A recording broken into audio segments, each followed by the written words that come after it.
रंगो अंतरात्मा धीवसात् सत्त्वसिद्धिः सिद्धः स्वतंत्र भावः विसर्ग स्वाभाव्यात् अबहिः स्थितेः तत्स्थितिः। आत्मा नर्तक है, अंतरात्मा रंगमंच है। बुद्धि के वश होने से सत्व की सिद्धि होती है और इससे सहज ज्ञातृत्व तथा सहज कर्तृत्व रूप स्वातंत्र्य फलित होता है। स्वतंत्र स्वभाव के कारण वह अपने से बाहर भी जा सकता है और वह बाहर स्थित रहते हुए अपने अंदर भी रह सकता है। सूत्रों में प्रवेश के पहले कुछ बातें समझ लें। फ्रेडरिक नीत्शे ने कहीं कहा है कि मैं केवल उस परमात्मा में विश्वास कर सकता हूं जो नाच सकता हो। उदास परमात्मा में विश्वास करना केवल बीमार आदमी का लक्षण। बात में सच्चाई है। तुम अपने परमात्मा को अपनी ही प्रतिमा में ढालते हो। तुम उदास हो, तुम्हारा परमात्मा उदास होगा। तुम प्रसन्न हो, तुम्हारा परमात्मा प्रसन्न होगा। तुम नाच सकते हो तो तुम्हारा परमात्मा भी नाच सकेगा। तुम जैसे हो वैसा ही तुम्हें अस्तित्व दिखाई पड़ता है। तुम्हारी दृष्टि का फैलाव ही सृष्टि है।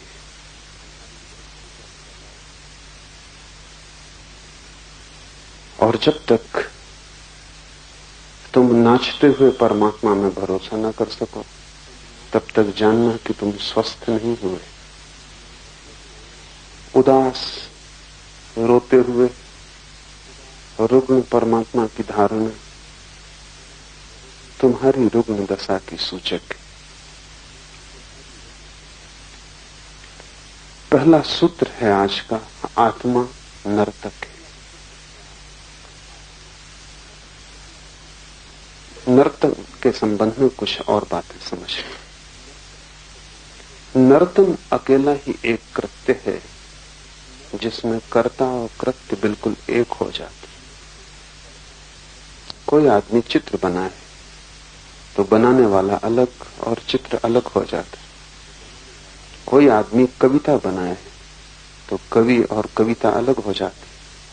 कोई आदमी मूर्ति गढ़े तो मूर्तिकार और मूर्ति अलग हो जाती। सिर्फ नर्तन एकमात्र कृत्य है जहां नर्तक और नृत्य एक होता है। उन दोनों को अलग नहीं किया जा सकता। अगर नर्तक चला जाएगा नृत्य चला जाएगा, और अगर नृत्य खो जाएगा तो उस आदमी को जिसका नृत्य खो गया नर्तक कहने का कोई अर्थ नहीं।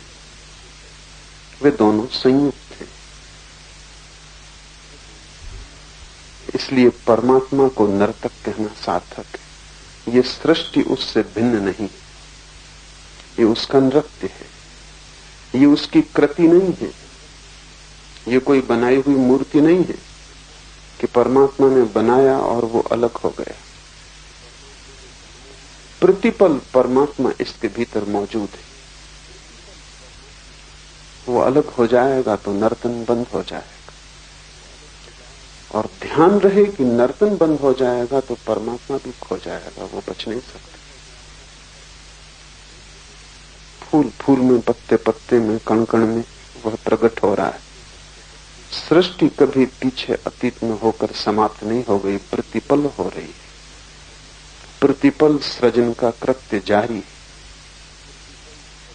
इसलिए सब कुछ नया है। परमात्मा नाच रहा है, बाहर भी भीतर भी। आत्मा नर्तक है। इसका अर्थ है कि तुमने जो भी किया है, तुम जो भी कर रहे हो और करोगे, वो तुमसे भिन्न नहीं, वो तुम्हारा ही खेल है। अगर तुम दुख झेल रहे हो तो ये तुम्हारा ही चुनाव है। अगर तुम आनंद मग्न हो, ये भी तुम्हारा चुनाव है, कोई और जिम्मेवार नहीं। मैं कॉलेज में प्रोफेसर था, नया नया वहां पहुंचा। कॉलेज बहुत दूर था गांव से, और सभी प्रोफेसर अपना खाना लेकर साथ ही आते थे और दोपहर को एक टेबल पर इकट्ठे होते। संयोग की बात थी, मैं जिनके पास बैठा था उन्होंने अपना टिफिन खोला, झांक के देखा और कहा, फिर वही आलू की सब्जी और रोटी। मुझे लगा कि उन्हें शायद आलू की सब्जी और रोटी पसंद नहीं, लेकिन नया था, मैं कुछ बोला नहीं। दूसरे दिन फिर वही हुआ। उन्होंने फिर डब्बा खोला और कहा कि फिर वही आलू की सब्जी और रोटी। तो मैंने उनसे कहा कि अगर आलू की सब्जी और रोटी पसंद नहीं तो अपनी पत्नी को कहें कि कुछ और बनाए। उन्होंने कहा, पत्नी कहाँ, मैं खुद ही बनाता हूं।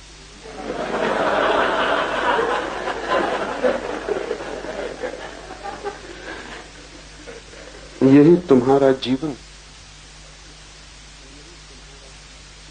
कोई है नहीं। हंसो तो तुम हंस रहे हो, रो तो तुम रो रहे हो, जिम्मेवार कोई भी नहीं। ये हो सकता है कि बहुत दिन रोने से तुम्हारी रोने की आदत बन गई हो और तुम हंसना भूल गए हो। ये भी हो सकता है कि तुम इतने रोए हो कि तुमसे अब कुछ और करते बनता नहीं, अभ्यास हो गया। ये भी हो सकता है कि तुम भूल ही गए, इतने जन्मों से रो रहे हो कि तुम्हें याद ही नहीं कि कभी ये मैंने चुना था रोना। लेकिन तुम्हारे भूलने से सत्य नहीं असत्य होता। तुमने ही चुना है, तुम ही मालिक हो, और इसलिए जिस क्षण तुम तय करोगे उसी क्षण रोना रुक जाएगा। इस बोध से भरने का नाम ही कि मैं ही मालिक हूं, मैं ही सृष्टा हूं, जो भी मैं कर रहा हूं उसके लिए मैं ही जिम्मेवार हूं, जीवन में क्रांति हो जाती। जब तक तुम दूसरे को जिम्मेवार समझोगे तब तक क्रांति असंभव, क्योंकि तब तक तुम निर्भर रहोगे। तुम सोचते हो दूसरे तुम्हें दुखी कर रहे हैं, तो फिर तुम कैसे सुखी हो सकोगे? असंभव, क्योंकि दूसरों को बदलना तुम्हारे हाथ में नहीं। तुम्हारे हाथ में तो केवल स्वयं को बदलना है।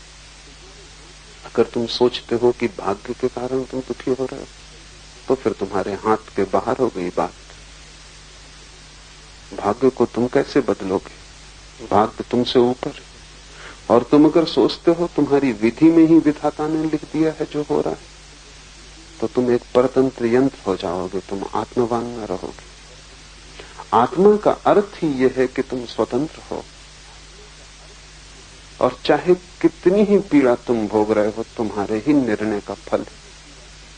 और जिस दिन तुम निर्णय बदलोगे उसी दिन जीवन बदल जाएगा। फिर जीवन को देखने के ढंग पर सब कुछ निर्भर करता है। मैं मुल्ला नसरुद्दीन के घर में मेहमान था। सुबह बगीचे में घूमते वक्त अचानक मेरी आंख पड़ी, देखा कि पत्नी ने एक प्याली नसरुद्दीन के सिर की तरफ फेंकी। लगी नहीं सिर में, दीवार से टकरा के चकनाचूर हो गई। नसरुद्दीन ने भी देख लिया कि मैंने देख लिया है, तो वो बाहर आया और उसने कहा, क्षमा करें, आप कहीं कुछ और ना सोच लें, हम बड़े सुखी। ऐसे कभी कभार पत्नी चीजें फेंकती है, मगर इससे हमारे सुख में कोई भेद नहीं पड़ता। मैं थोड़ा हैरान हुआ। मैंने पूछा, थोड़ा विस्तार से कहो। तो उसने कहा, अगर उसका निशाना लग जाता है तो वो खुश होती है, और अगर चूक जाता है तो मैं खुश होता हूं। वैसे हमारी खुशी में कोई भेद नहीं पड़ता है। और कभी कभी निशाना लगता है, कभी कभी चूकता, हम दोनों खुश हैं। जिंदगी को देखने के ढंग पर निर्भर करता है। तुम ही बनाते हो, फिर तुम ही देखते हो, फिर तुम ही व्याख्या करते हो। तुम बिल्कुल अकेले हो। तुम्हारे संसार में कोई दूसरा कभी प्रवेश नहीं करता, प्रवेश कर भी नहीं सकता। कोई प्रवेश भी करता है तो वो तुमने ही आज्ञा दी। इससे एक कठिनाई है, इसीलिए तुम इसे भूले हुए हो। कठिनाई यह है कि यह अनुभव करना कि मैं ही जिम्मेवार हूं, तब तुम दुखी न हो सकोगे। और अगर दुखी होना चाहते हो तो शिकायत न कर सकोगे। और उन दोनों में बड़ा रस है, दुखी होने में भी बड़ा रस है। क्योंकि जब तुम दुखी होते हो तब तुम शहीद होते हो। शहीदगी का बड़ा मजा है। जब तुम दुखी होते हो तब तुम सहानुभूति मांगते हो। सहानुभूति में बड़ा रस है। इसलिए तो लोग अपने दुख की कथा एक दूसरे को बढ़ा चढ़ा के सुनाते रहते। क्या कारण होगा कि लोग दुख की इतनी कथा सुनाते रहते? कोई सुनना भी नहीं चाहता। कौन उत्सुक है तुम्हारे दुख में? और दुख की बातें सुन के दूसरा भी उदास ही होगा। कोई दूसरे के जीवन में फूल तो नहीं खिल जाएंगे। लेकिन तुम सुनाए जा रहे हो, और दूसरा तभी तक सुनता है जब तक उसे आशा रहती कि तुम भी उसकी सुनोगे, अन्यथा वो खिसक जाए। तुम उन्हीं आदमियों को कहते हो कि उबाने वाले हैं, जो तुम्हें बोलने का मौका ही नहीं देते। तो एक समझौता है, तुम हमें उबाओ, हम तुम्हें उबाएं। तुम अपने दुख की कथा कह के हमें परेशान करो, हम अपने दुख की कथा कह के तुम्हें परेशान करें और बराबर हो जाएं। क्यों आदमी दुख की इतनी चर्चा करता है? क्या कारण? सहानुभूति की अपेक्षा रखता है। दुख की बात करेगा तो कोई पुचकारेगा, सहलाएगा, कोई कहेगा कि बड़े दुखी हो। दूसरे का प्रेम मांग रहे हो तुम दुख के द्वारा। इसलिए दुख में तुम्हारा बड़ा इन्वेस्टमेंट है, उसमें तुमने बहुत अपनी संपत्ति लगाई। जब भी तुम दुखी होते हो तभी तुम्हें थोड़ी सी आशा चारों तरफ से मिलती। लोग तुम्हें सहारा देते मालूम पड़ते हैं, सहानुभूति दिखलाते। प्रेम तुम्हें जीवन में मिला नहीं है और सहानुभूति कचरा है। लेकिन प्रेम के लिए वही निकटतम परिपूरक है। जिसको असली सोना न मिला हो वो फिर नकली सोने से काम चलाने लगता है। सहानुभूति नकली प्रेम। आकांक्षा तो प्रेम की थी, लेकिन प्रेम को तो अर्जित करना होता है, क्योंकि प्रेम केवल उसी को मिलता है जो प्रेम दे सकता है। प्रेम दान का प्रतिफल है। तुम देने में असमर्थ हो, तुम सिर्फ मांग रहे हो। तुम भिखमंगे हो, तुम सम्राट नहीं। और मांगते हो तो जितने ज्यादा दुखी हो उतनी ही आसानी हो जाती। भिखमंगे को रास्ते पे देखो, वो झूठे घाव अपने शरीर पे बनाए हुए। वो घाव असली नहीं, वो मवाद ऊपर से लगाई गई। लेकिन जब वो बिल्कुल दुख से भरा होता तब तुमको भी ना करना मुश्किल हो जाता। गिलानी होती, अहंकार को चोट लगती कि इतने दुखी आदमी को कैसे ना करो।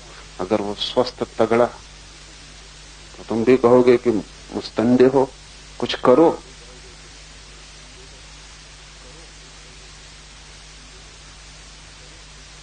कुछ कमाओ, कमा सकते हो। लेकिन दुखी आदमी को देख के तुम बोल नहीं पाते। तुम्हें सहानुभूति दिखानी ही पड़ती, चाहे झूठी ही सही। इसलिए तुम दुख को पकड़े हो, क्योंकि तुम्हें प्रेम नहीं मिला। जिसको प्रेम मिला है जीवन में वो आनंदित होगा, वो आनंद को पकड़ेगा, दुख को नहीं। दुख पकड़ने जैसा नहीं।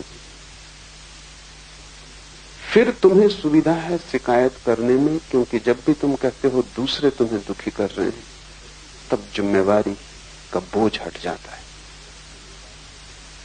और जब मैं तुमसे कहता हूं और सारे शास्त्र तुमसे कहते हैं, सारे बुद्ध पुरुषों ने एक ही बात कही है कि तुम ही जिम्मेवार हो, कोई और नहीं, तब बड़ा बोझ मालूम पड़ता है। सबसे बड़ा बोझ तो ये मालूम पड़ता है कि अब शिकायत तुम किसी पे फेंक नहीं सकते।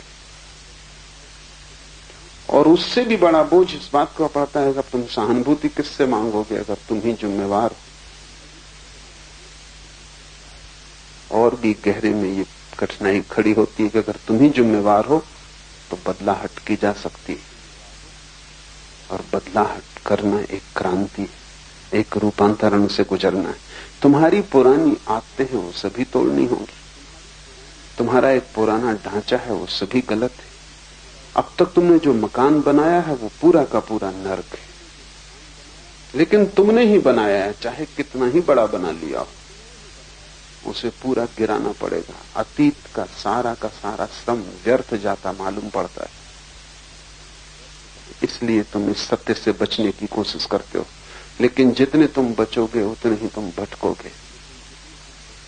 तो पहली बात समझ लो कि तुम ही केंद्र हो अपने अस्तित्व के, कोई जिम्मेवार नहीं। और कितना ही बोझ मालूम पड़े, लेकिन तुम ही जिम्मेवार हो।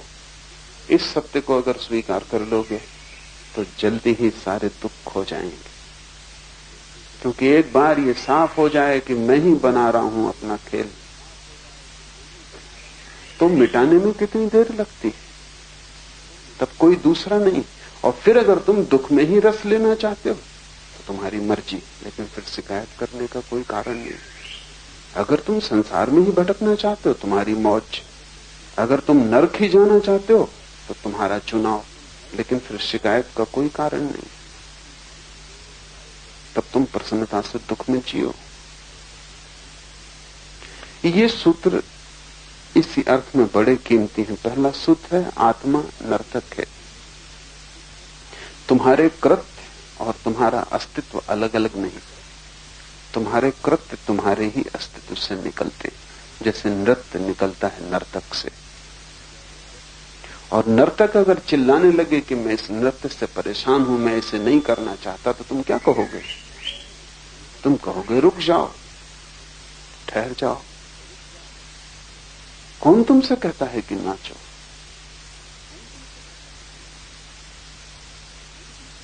तुम ही नाच रहे हो।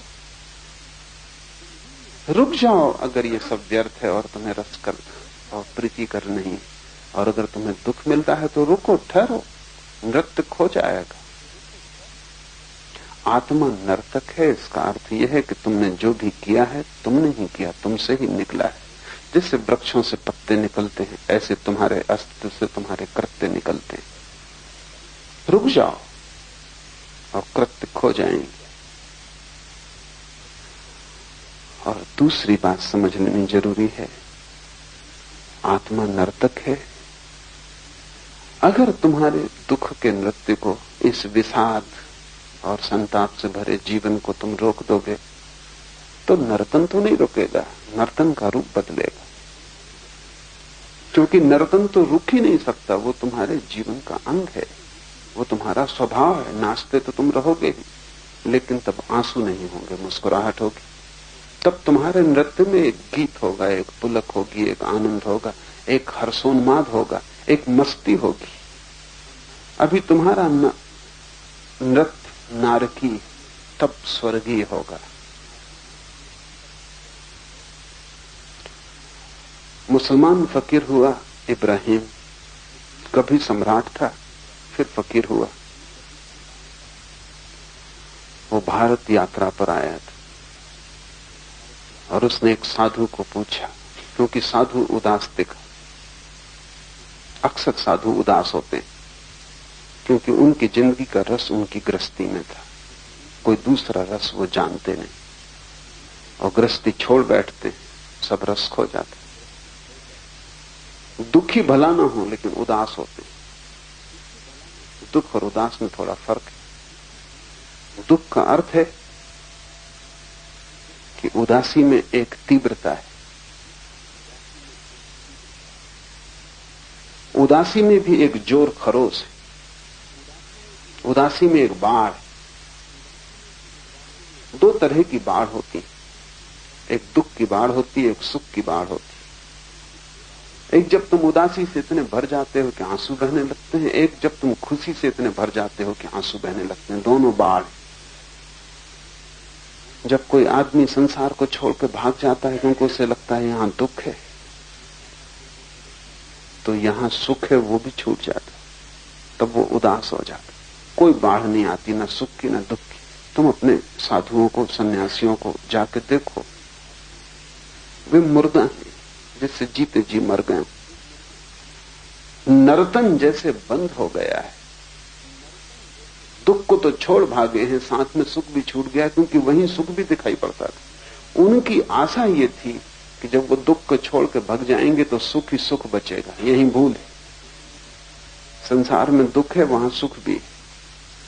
तुम सुख को तो बचाना चाहते हो, दुख को छोड़ना चाहते हो। दुख को छोड़ के भगते हो, सुख भी छूट जाते।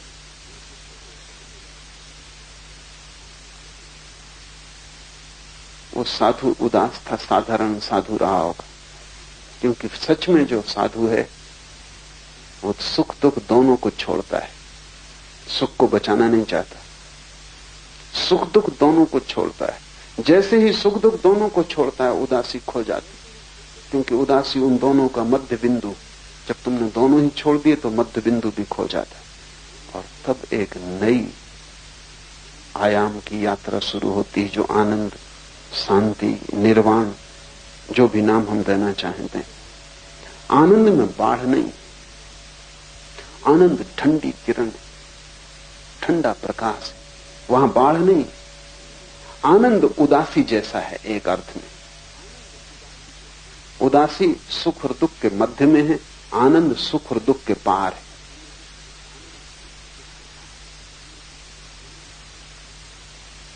उदासी एक स्थिति है अंधकार की, जहां सब शिथिल हो गया, मृत्यु की, जहां सब आलस्य में पड़ गया। आनंद एक सतेज अवस्था है जागृति की, लेकिन न वहां सुख है न दुख है। इस संबंध में आनंद भी उदासी जैसा है। वहां न सुख है न दुख है। वहां प्रकाश तो है, लेकिन प्रकाश सुख जैसा नहीं, क्योंकि सुख के प्रकाश में भी तीव्रता होती है और पसीना आ जाता है। सुख से भी लोग इसीलिए थक जाते। तुम ज्यादा देर सुखी नहीं रह सकते, क्योंकि सुख थकाएगा, उसमें त्वरा है, तीव्रता है, बुखार है। अगर तुम रोज रोज लॉटरी मिलने लगे, तुम मरोगे, तुम जिंदा ना बचोगे।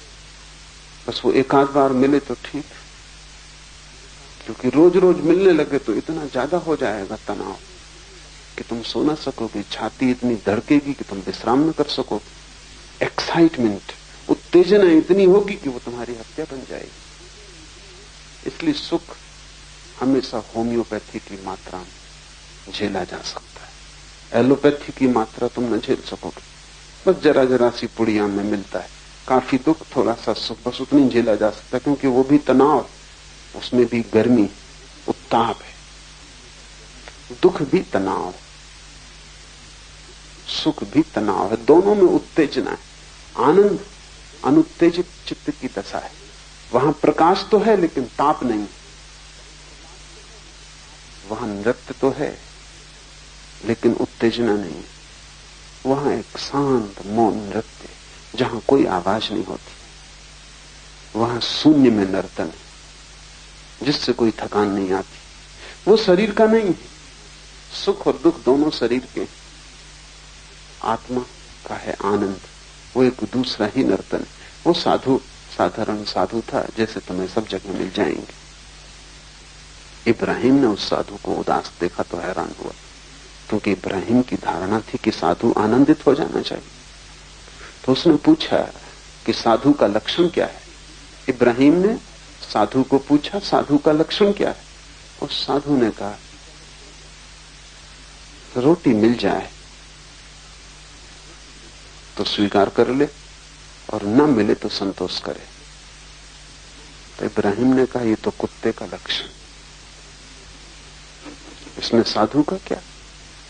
कुत्ता भी यही करता है, मिल जाए तो ठीक, न मिले तो संतुष्ट है। साधु हैरान हुआ, तो उसने कहा कि आप साधु की क्या परिभाषा करें। तो इब्राहिम ने कहा, मिल जाए तो बांट के खाए, और न मिले तो नाच के धन्यवाद दे परमात्मा को कि तूने तपश्चर्या का एक अवसर दिया। साधु की परिभाषा, मिल जाए तो बांट के खाए, जो भी मिले उसे बांटे, वही साधु। उसे पकड़े और रोके तो ग्रस्त है, बचाए तो ग्रस्त है, बांटे तो साधु। वो चाहे आनंद हो, चाहे ज्ञान हो, कुछ भी हो, चाहे ध्यान हो, जो भी मिल जाए उसे बांट दे।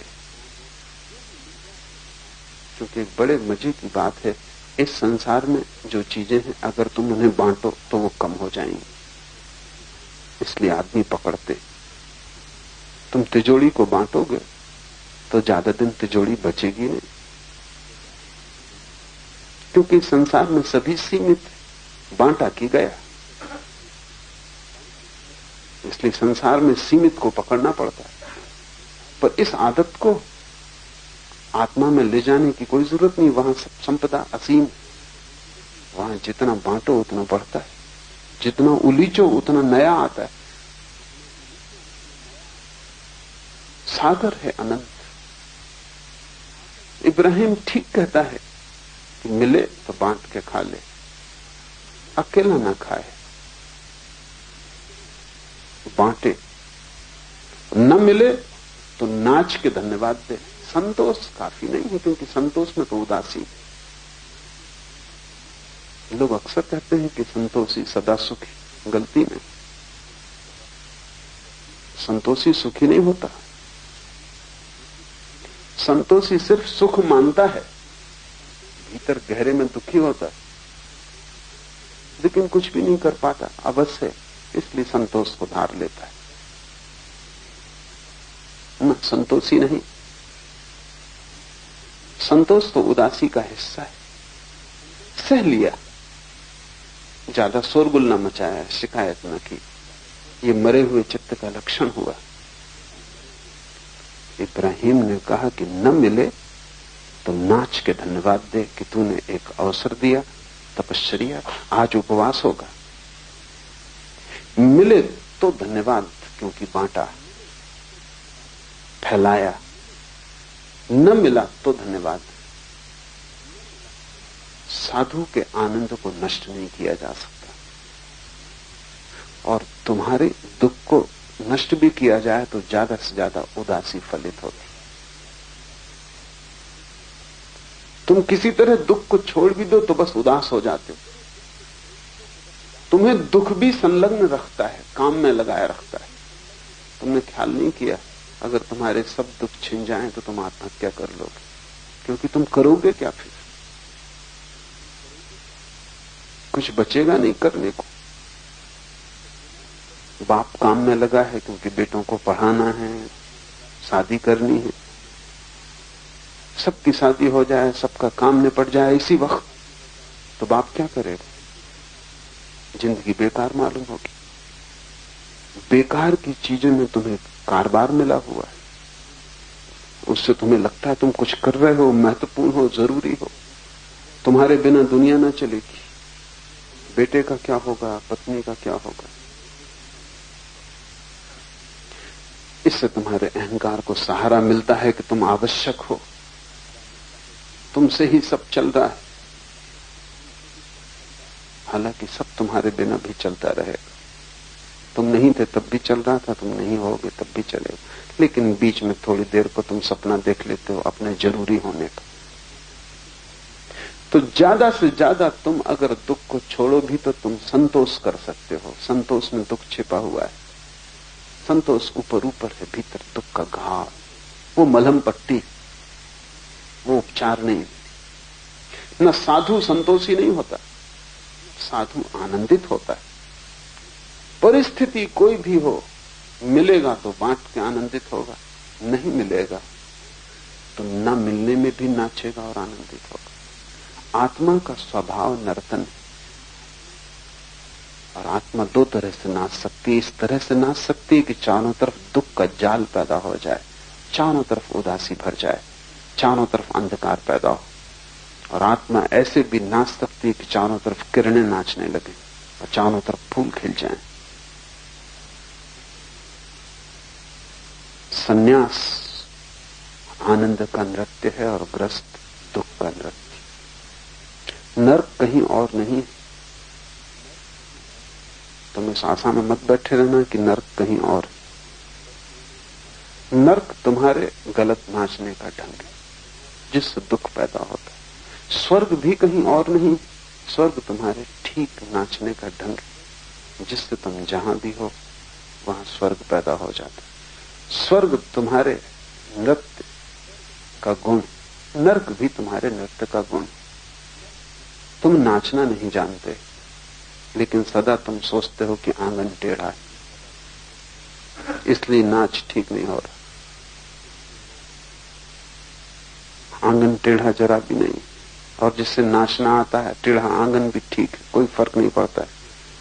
और जिससे नाचना नहीं आता उसके लिए बिल्कुल ठीक ज्यामिति से बनाया गया 90 कोणों का आंगन भी नाचना नहीं आ जाएगा इससे। मैंने सुना है एक आदमी आंख के ऑपरेशन के लिए गया। ऑपरेशन के पहले डॉक्टर से उसने पूछा कि मुझे बिल्कुल दिखाई नहीं पड़ता, मुझे दिखाई पड़ना शुरू हो जाए। डॉक्टर ने चिकित्सा के पहले परीक्षा की, कहा कि बिल्कुल। उस आदमी ने कहा क्या मैं पढ़ भी सकूंगा? डॉक्टर ने कहा बिल्कुल। फिर उस आदमी की आंखें ठीक हो गई, उसे दिखाई भी पड़ने लगा। वो बड़ा नाराज एक दिन डॉक्टर के घर पहुंचा और उसने कहा कि तुम झूठ बोले, पढ़ तो मैं अब भी नहीं सकता। उस डॉक्टर ने कहा तुम्हें सब दिखाई पड़ने लगा, पढ़ क्यों नहीं सकते? उसने कहा पढ़ना तो मुझे आता ही नहीं। आंख भी ठीक हो जाए और पढ़ना ना आता हो तो पढ़ना नहीं आ जाएगा। आंगन कितना ही सीधा हो जाए, नाचना ना आता हो तो नाचना आंगन के सीधे होने पर निर्भर नहीं, वो सीखना पड़ेगा। और ध्यान रहे कोई और सिखाने वाला नहीं, तुम बिल्कुल अकेले हो। इशारे बुद्ध पुरुष दे सकते हैं, लेकिन सीखना तुम्ही को पड़ेगा। कोई तुम्हें हाथ पकड़ा के सिखा नहीं सकता। वो जीवन का नृत्य इतना भीतर है, इतना गहरा है कि वहां बाहर के हाथ पहुंच नहीं सकते। वहां तुम्हारे सिवाय किसी का प्रवेश नहीं, वहां तुम निपट अकेले हो, बाकी सब बाहर है। आत्मा नर्तक है। सुख और दुख दो ढंग से आत्मा नाच सकती। अगर तुम दुखी हो तो तुमने गलत ढंग सीख लिए हैं नाचने के। ढंग को बदलो, किसी को ऊपर दोष मत डालो, कोई शिकायत मत करो। जब तक शिकायत करोगे तुम गलत ही नाचते रहोगे, क्योंकि तुम्हें यह ख्याल ही ना आएगा कि भूल मेरी है, सदा भूल दूसरे की। शिकायत बंद करो, अपनी तरफ देखो, और जहां जहां तुम्हें दुख पैदा होता है खोजो गौर से, तुम्हारे भीतर ही उसके कारण मिलेंगे।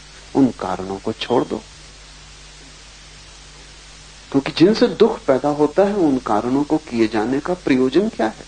जिससे सिर्फ जहर के फल लगते हो उन बीजों को तुम क्यों बोए चले जाते हो? हर वर्ष क्यों फसल काट लेते हो उनकी? बेहतर तो यह होगा कि तुम फसल ही ना बो तो भी ठीक रहेगा, खाली पड़ा रहे खेत तो भी बुरा नहीं। और अच्छा यह होगा कि कुछ दिन खाली ही पड़ा रहे, ताकि पुराने सब बीज दग्ध हो जाएं, ताकि तुम नए बीज बो सको। खाली पड़े रहने से तुम डरते क्यों हो? ध्यान बीज की खाली अवस्था है।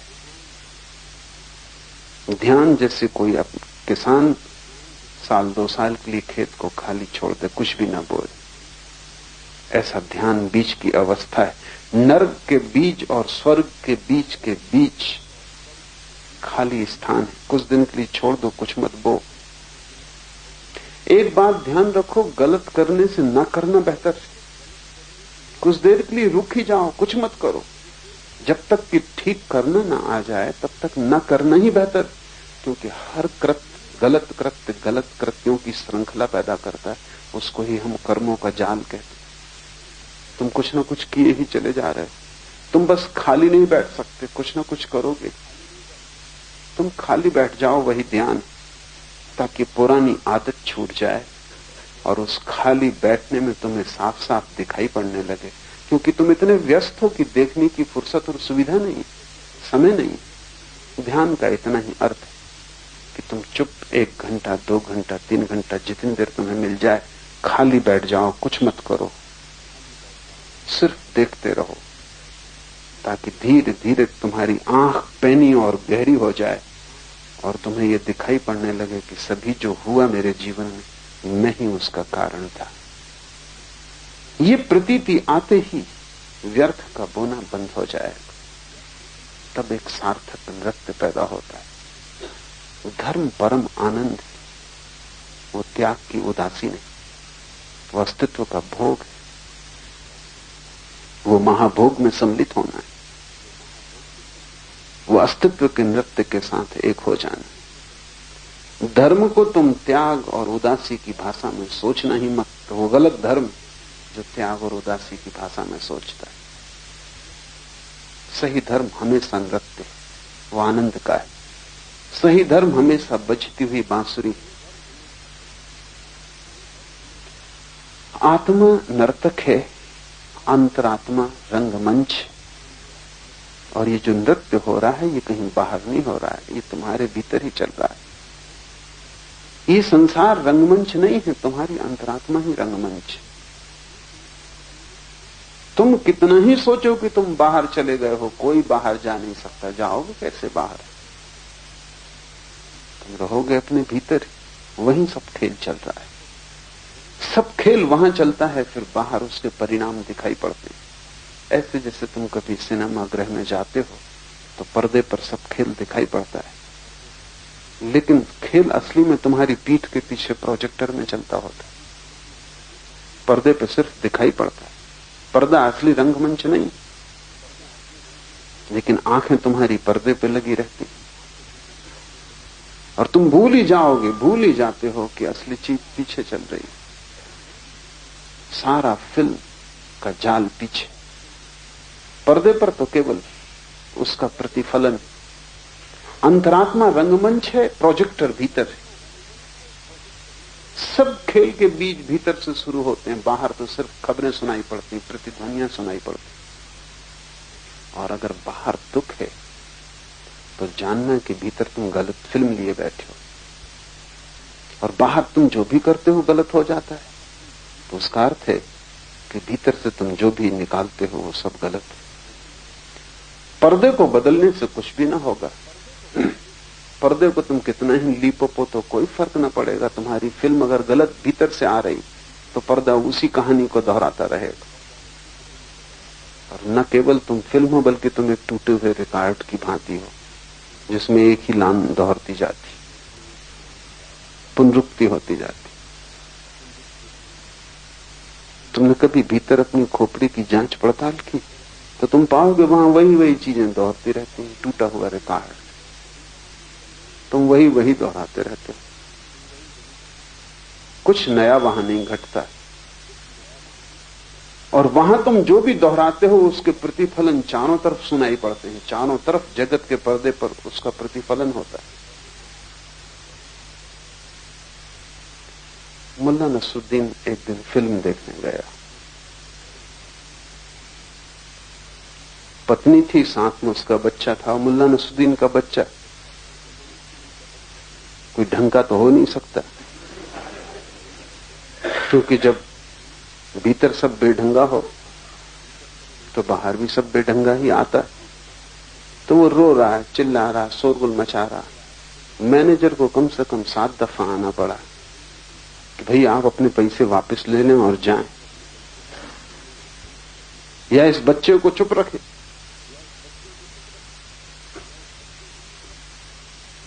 मगर वो काहे को चुप रहने वाला, वो बार बार मैनेजर को आना पड़ा।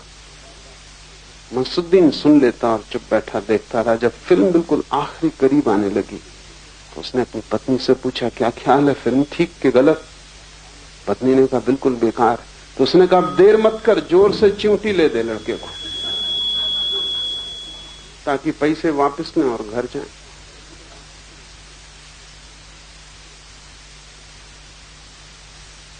तुम बहुत दिन से देख रहे हो, कई जन्मों से देख रहे हो, सब गलत है। कब चिमटी लोगे? खुद को लेनी पड़ेगी, यहां कोई दूसरा नहीं। कब तुम जागोगे और वापस लौटोगे? और क्या जरूरत है इस गलत को देखने की जो तुम्हें कष्ट से भर रहा है, जो तुम्हें पीड़ा और बोझ दे रहा है, सिवाय संताप के और दुख स्वप्नों के जिससे कुछ भी पैदा नहीं होता। इस भवन को तुम छोड़ सकते हो। इस भवन में तुम अपने ही कारण रुके हो, क्यों देर कर रहे हो? अभी मन भरा नहीं। अगर मन न भरा हो तो फिर बुद्ध, महावीर, कृष्ण, शिव, जीसस, इनकी बकवास में क्यों पड़ते हो? अगर मन न भरा हो तो इनकी बातें मत सुनो, इनसे दूर रहो, इनसे बचो, क्योंकि ये केवल उनके लिए ही सार्थक है जिनका मन भर गया हो और जिन्होंने फिल्म काफी देख ली, जो ऊब गए वहां से, जो अब नर्क से बेचैन हो गए और एक स्वर्गीय नृत्य की आकांक्षा जिनमें जग गई, जिनकी अभीप्सा परमात्मा के लिए है। लेकिन तुम्हारी मनोदशा ऐसी है कि तुम दो नावों में सवार होना चाहते हो, उसी से तुम्हारा कष्ट और भी बढ़ जाता। तुम इस संसार को भी भोगना चाहते हो, चाहे कितना ही दुख हो यहां, लेकिन थोड़ी आशा बनी रहती कि सुख होगा, बस अब होने के ही करीब। आशा टिकाए रखती, और तुम्हारा अनुभव तुमसे कहता है कि होने वाला नहीं, क्योंकि कई दफा तुम ये आशा कर चुके हो, सदा असफल गई। अनुभव तो बुद्धों के पक्ष में, आशा बुद्धों के खिलाफ है, और तुम दोनों से भरे और दो नावें। तो आशा की नाव पर भी तुम एक पैर रखे रहते हो कि शायद थोड़ी देर और इस स्त्री से सुख नहीं मिला तो शायद दूसरी स्त्री से मिल जाए, इस बेटे से सुख नहीं मिला तो दूसरे बेटे से मिल जाए, इस धंधे में सफलता नहीं मिली तो दूसरे धंधे में मिल जाए। तुम सदा आसपास की चीजें बदलते रहते हो, इस मकान में सुख नहीं तो दूसरे मकान में मिल जाए। ये छोटी है तिजोरी, थोड़ी बड़ी हो जाए तो मिलेगा। तुम कुछ ना कुछ आसपास बदलते रहते हो, पर्दे में फर्क करते रहते हो, लेकिन तुम्हारे भीतर की कथा वही कथा प्रोजेक्ट होती पर्दे पर। हर जगह तुम्हें दुख मिलता है। अनुभव तो दुख का है, आशा सुख की, दो नावें। बुद्ध, महावीर, कृष्ण को सुनोगे तो वे अनुभव की बात कह रहे हैं। वे कह रहे हैं उतर आओ आशा के नाव से, अनुभव की नाव पर सवार हो जाओ। तुम सुनते भी हो उनकी, क्योंकि उनको भी तुम इंकार नहीं कर सकते, और उन्हें देख के भी तुम्हें भरोसा आता है कि जो हमें नहीं मिला है लगता है इन्हें मिला है, क्योंकि उनकी दौड़ समाप्त हो गई। लेकिन भरोसा पूरा भी नहीं आता, क्योंकि पता नहीं धोखा दे रहे हो, कौन जाने न मिला हो ऐसे ही कह रहे हो, कौन जाने इन्हें ना मिला हो हमें मिल जाए। ये कहते हैं अंगूर खट्टे, हो सकता है न पहुंच पाए हो अंगूरों तक और हम पहुंच जाएं, तो आशा भी छूटती नहीं, अनुभव भी एकदम गलत है ऐसा कहना कठिन। इस तरह तुम द्वंद्व में हो, ये द्वंद्व ही तुम्हारी विक्षिप्तता है, और ये दोनों नावें अलग अलग यात्रा पर। तुम एक पर सवार हो जाओ, कोई जल्दी नहीं, तुम संसार की नाव पर ही पूरे सवार हो जाओ, जल्दी ही तुम उब जाओगे। लेकिन ये बुद्धों की नाव पर तुम्हारा जो पैर है, ये तुम्हें संसार का भी पूरा अनुभव नहीं होने देता। वहां भी तुम आधे आधे जाते हो, क्योंकि ये बुद्धों का ख्याल तुम्हारी आधी टांग को पकड़े हुए। तो तुम मंदिर भी संभालते हो, दुकान भी संभालते हो, न दुकान संभलती न मंदिर संभलता, ये दोनों साथ संभल नहीं सकते। तुम पूरी तरह दुकान पे ही चले जाओ, भूल जाओ कि कभी कोई बुद्ध हुआ, कोई महावीर, कोई कृष्ण हुआ, शिव हुए, भूलो ये कोई शास्त्र है, सब भूलो, बस खाता वही सब कुछ है। एक बार तुम पूरे वहां लग जाओ तो जल्दी ही तुम वहां से बाहर निकल आओगे। तुम्हारा अनुभव ही तुम्हें कहेगा कि सब व्यर्थ, वो भी नहीं हो पाता। और बुद्धों की नाव में तुम पूरे सवार नहीं हो पाते, क्योंकि तुम्हारा मन कहे चला जाता है कि अभी जल्दी मत करो, अभी बहुत समय है, और अभी तुम्हारी उम्र ही क्या, ये तो बुढ़ापे की बातें हैं। जब बिल्कुल मरने लगो और एक पैर कब्र में चला जाए, तब तुम दूसरा पैर बुद्ध की नाव पर सवार कर लें। अभी क्या जल्दी? तो लोग सोचते हैं धर्म बुढ़ापे के लिए। जब बिल्कुल मरने लगेंगे तब उन्हें गंगा जल की जरूरत पड़ती। जब बिल्कुल मरने लगेंगे तब कोई उनके कान में नमोकार मंत्र दोहराते। मरते वक्त जब सब व्यर्थ हो गया और जब कोई ऊर्जा न बची, कोई शक्ति न बची यात्रा की, तब तुम यात्रा को तैयार होते नहीं। तुम फिर गिरोगे वापस संसार में, फिर तुम उसी नाव पर सवार हो। ऐसा तुम अनंत बार कर चुके हो।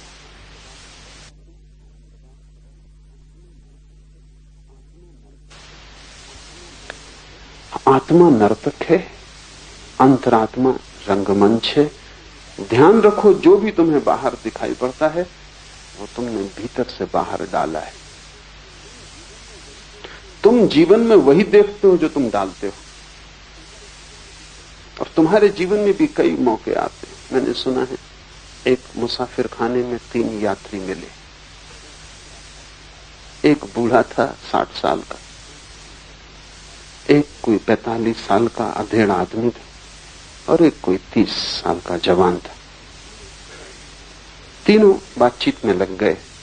उस जवान आदमी ने कहा, कल रात एक ऐसी स्त्री के साथ मैंने बिताई कि इससे सुंदर स्त्री संसार में दूसरी नहीं हो सकती, और जो सुख मैंने पाया अवर्णनीय। 45 साल के आदमी ने कहा, छोड़ो बकवास, बहुत स्त्रियां मैंने देखी, वो सब अवर्णनीय जो सुख मालूम पड़ते हैं, कुछ अवर्णनीय नहीं है, सुख भी नहीं। सुख मैंने जाना कल रात, राजभोज में आमंत्रित था। ऐसा सुस्वादु भोजन कभी जीवन में जाना नहीं। बूढ़े आदमी ने कहा, यह भी बकवास है, असली बात मुझसे पूछो। आज सुबह ऐसा दस्त हुआ, पेट इतना साफ हुआ, ऐसा आनंद मैंने कभी जाना नहीं, अवर्णनीय। बस संसार के सब सुख ऐसे ही हैं, उम्र के साथ बदल जाते हैं, लेकिन तुम ही भूल जाते हो। 30 साल की उम्र में काम वासना बड़ा सुख देती मालूम पड़ती। 45 साल की उम्र में भोजन ज्यादा सुखद हो जाता, इसलिए अक्सर 40-45 के पास लोग मोटे होने लगते। 60 साल के करीब भोजन में कोई रस नहीं रह जाता, सिर्फ पेट ठीक से साफ हो जाए तो जो समाधि सुख मिलता है वो किसी और चीज में। तीनों ही ठीक कह रहे हैं, क्योंकि संसार के सुख बस ऐसे ही है। और इन सुखों के लिए हम कितने जीवन गंवाए।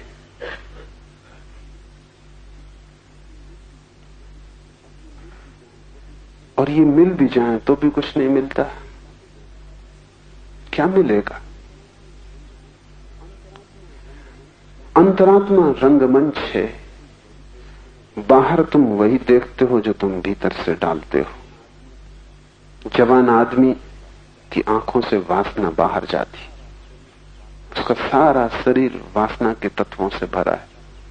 वो जहां भी देखता है वहां स्त्री दिखाई पड़ती, सब तरफ काम वासना ही उसे पकड़ लेती। मुल्ला नसरुद्दीन जवान था, पत्नी के साथ एक चित्रों की प्रदर्शनी थी, वहां गया। नई नई शादी थी और जगह जगह घूमने का ख्याल था।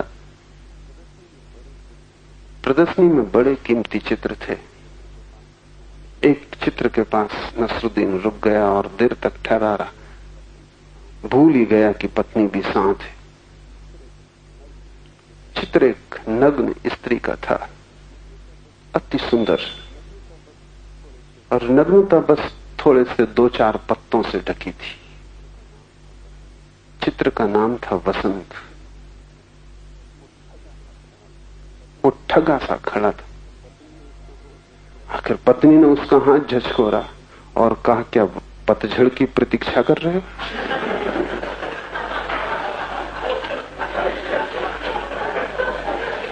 पर ऐसा ही आदमी का मन है। पत्नी ठीक ही पहचानी, पत्नियां अक्सर ठीक पहचान देती।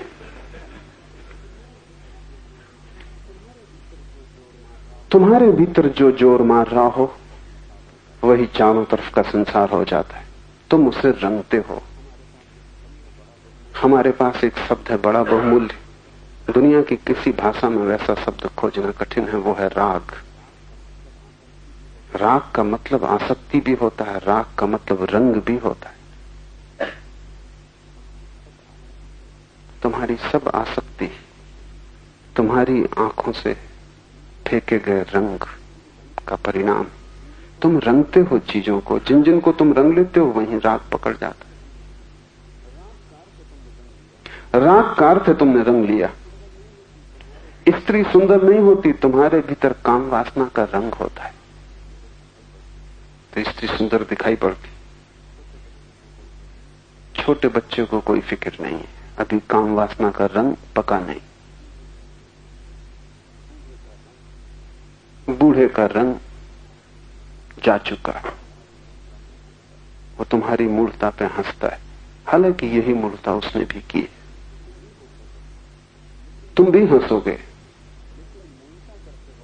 लेकिन मूर्ता करते वक्त जो पहचान ले और समझ ले वो जाग जाता है। मूर्ता का रंग जब चला जाए तब हंसने में कोई बहुत अर्थ नहीं, तब तो कोई भी हंसता है। लेकिन जब मूर्ता पकड़े हुए है और रंग जोर में, तब भी तुम जाग जाओ और पहचान लो कि सब भीतर का ही खेल बाहर दिखाई पड़ रहा है। बाहर कुछ भी नहीं, कोरा पर्दा है। अंतरात्मा ही रंगमंच और वही प्रोजेक्टर है और वहीं से हम सारा फैलाव कर रहे हैं। बुद्धि के वश होने से सत्व की सिद्धि होती है और ये जो खेल चल रहा है तब तक चलता रहेगा और तुम इसमें भटके रहोगे जब तक बुद्धि बस में ना हो। बुद्धि के वश में होने से सत्व की सिद्धि हो जाती। जैसे ही तुम्हें ये स्मरण आ जाए कि सारा खेल भीतर से चल रहा है तो फिर संसार को वश में करने की तुम फिक्र छोड़ दोगे। वो कभी किसी के वश में नहीं हुआ, वहां कुछ है भी नहीं, वहां केवल पर्दा है। तुम अपनी बुद्धि को वश में कर लो और सारा संसार तुम्हारे वश में हो जाता है।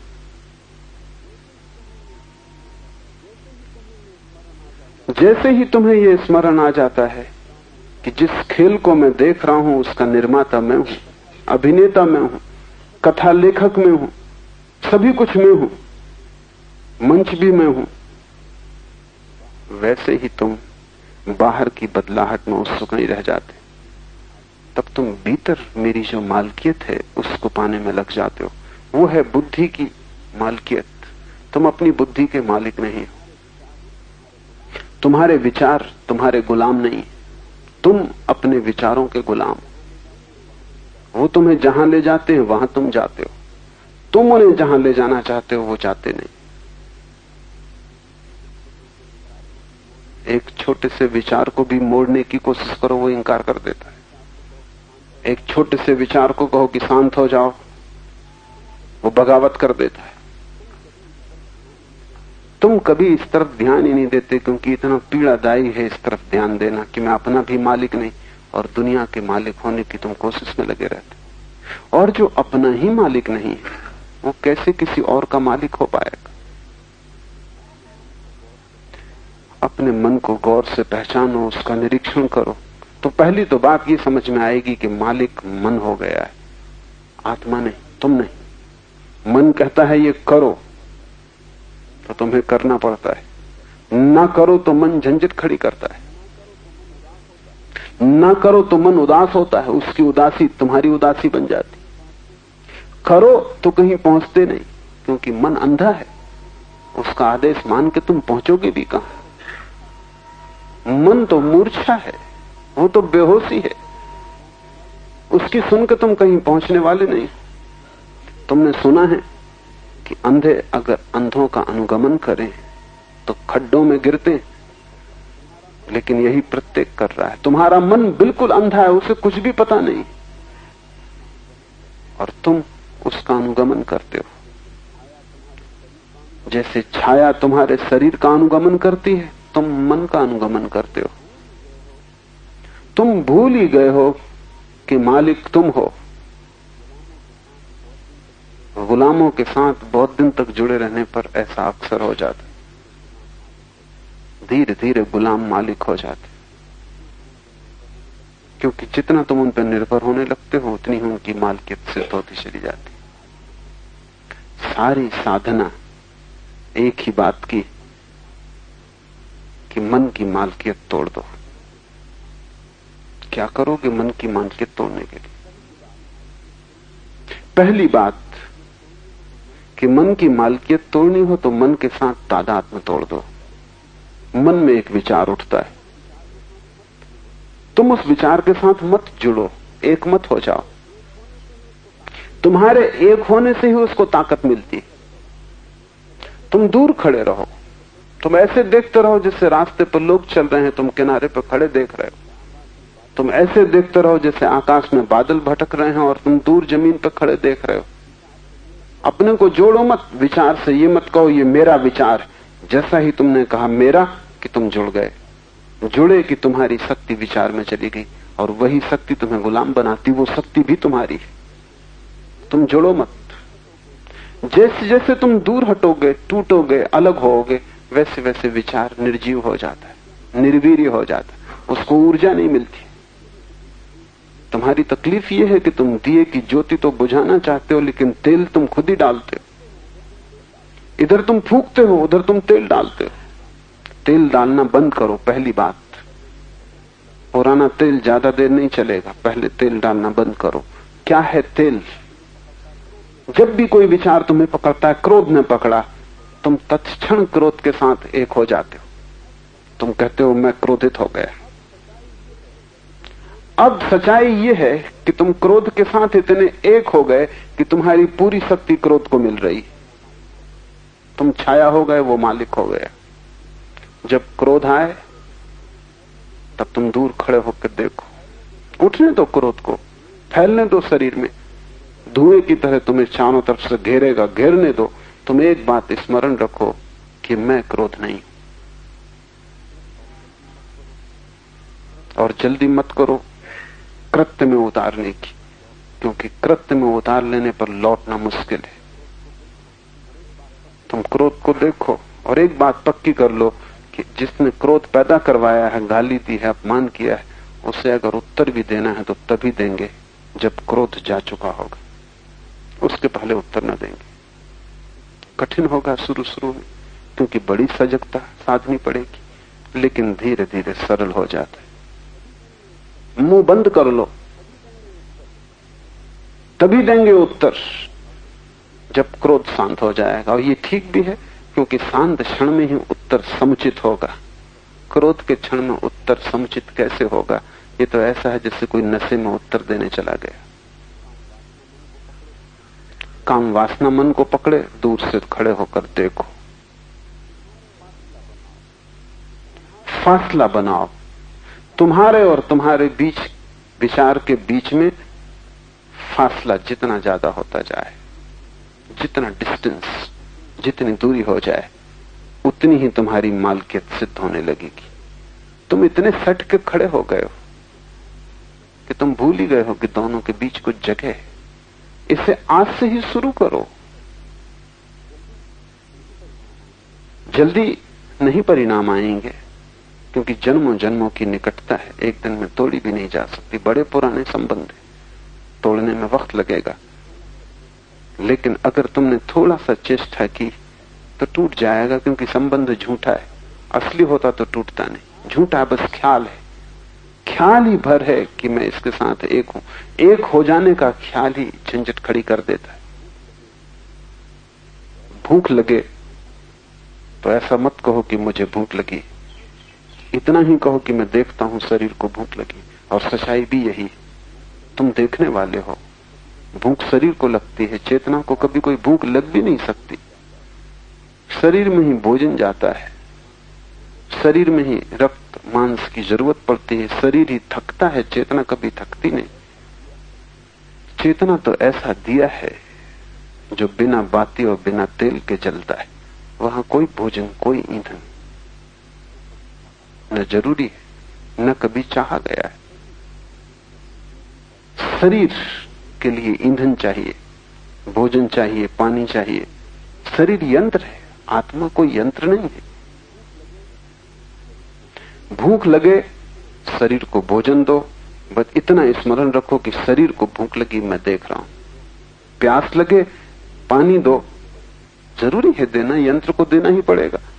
पागल होगा जो आदमी कहे कि शरीर मैं नहीं हूं इसलिए पानी नहीं दूंगा। कार में बैठे हो और पेट्रोल ना भरोगे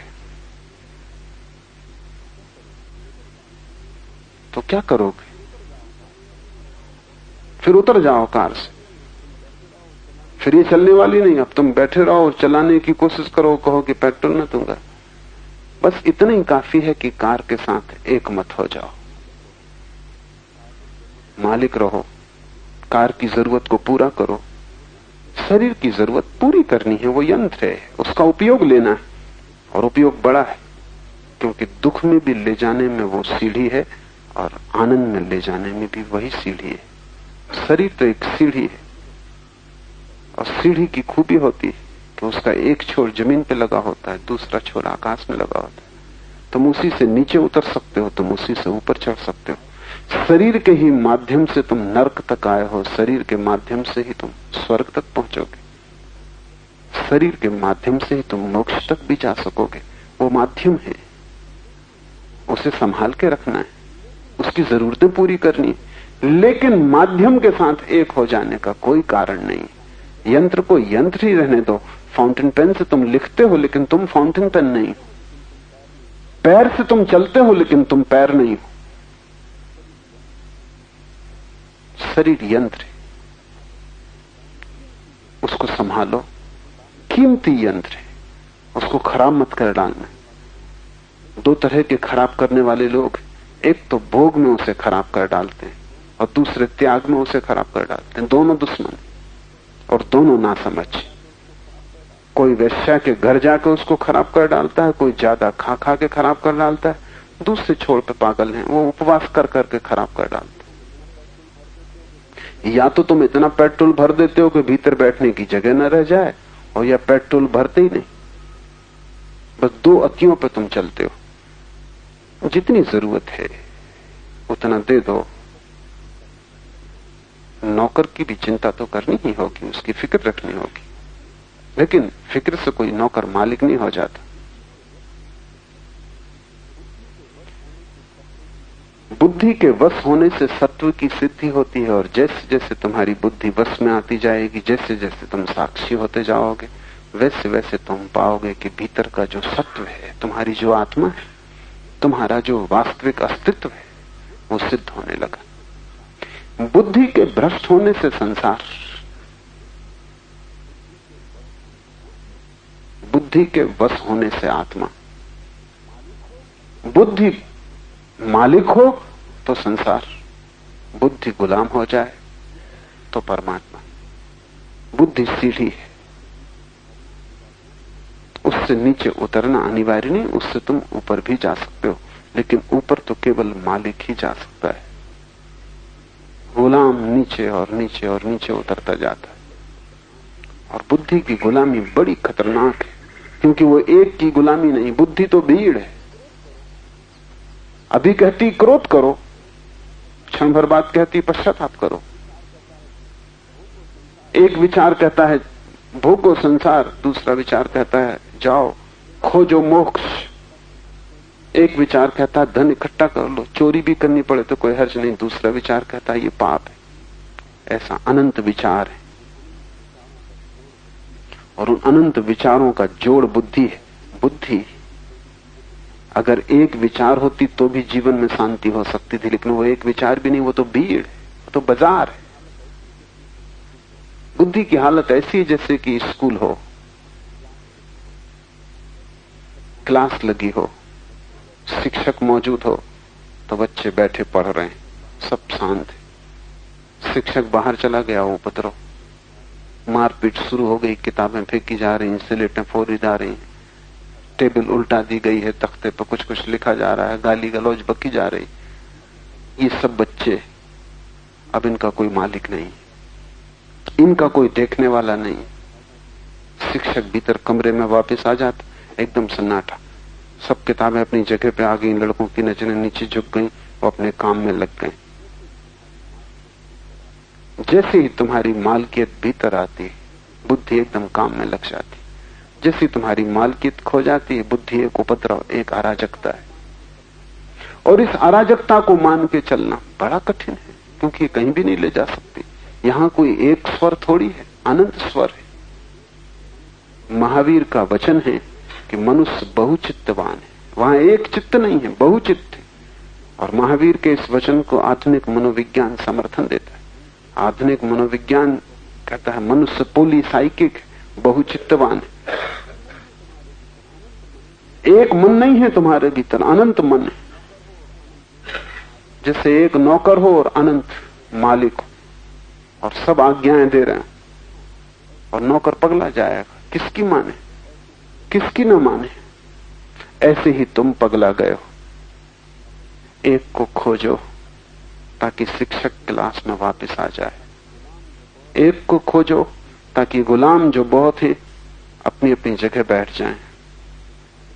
एक मालिक हो तो तुम्हारे जीवन में दिशा आएगी, सत्व की सिद्धि होगी, तुम अपने को जान सकोगे। और इससे, इस सत्व की सिद्धि से सहज स्वातंत्र फलित होता है। अभी जब तक तुम बुद्धि को मालिक बनाए हुए हो, तुम गुलाम रहोगे।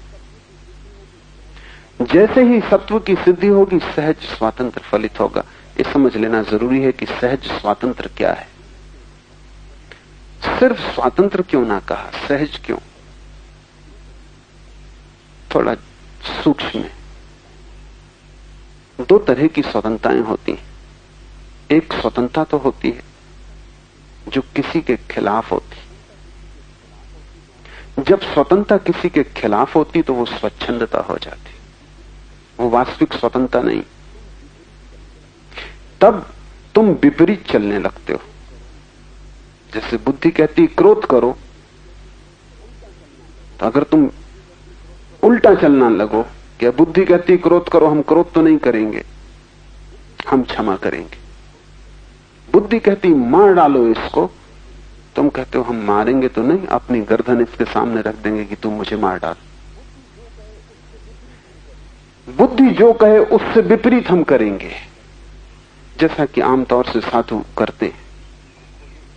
बुद्धि कहती चलो स्त्री को खोजो, साधु जंगल की तरफ भागते। बुद्धि कहती चलो धन को खोजो, साधु धन को छूते नहीं। धन छू जाए तो सांप बिच्छू मालूम पड़ता है। बुद्धि कहती है आराम करो, विश्राम करो, साधु धूप में खड़ा हो जाता है, कांटे की सैया बना लेता है।